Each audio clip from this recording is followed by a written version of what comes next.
Dawn, one of the things which has intrigued me over the years and impressed me is that to this day you refer to your early swimming coach as Mr. Gallagher.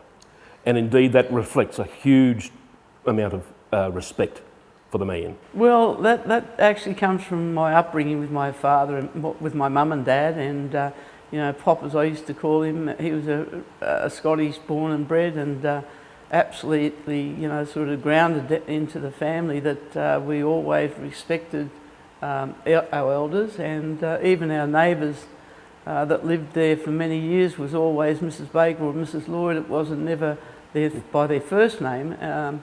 Until we had the privilege of getting or turning 21, and then if your father allowed you to call them by their first name. But I wouldn't even know what Mrs. Baker's first name was. I think it was Chrissy Baker or Chrissy Lloyd. I wouldn't know, but and that's the respect I have for Mr. Gallagher.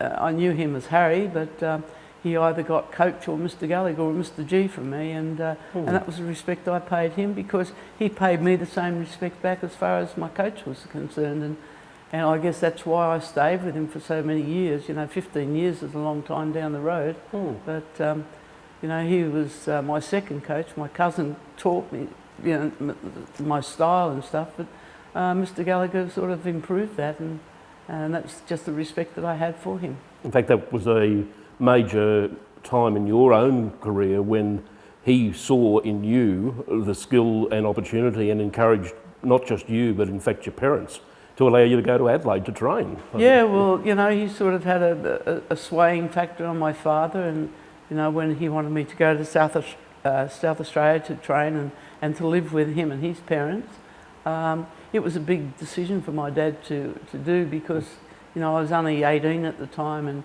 you know, my dad was very staunch in saying that you couldn't leave home until you're 21 years of age. And for a girl especially, to ask her father could she move interstate with another man and another man's family was not heard of. And you know, it was a hard decision for my father, but you know, he gave me that opportunity to improve myself, and he gave me 6 months. If I hadn't improved in 6 months, I had to come back to Balmain to live. But it made it tough, but at least you know, it gave me the courage to sort of bear in mind that all the work Mr. Gallagher, all the training Mr. Gallagher gave me, I had Pop at the other end of it saying, well, if you don't do it, Dawnie, you're back home.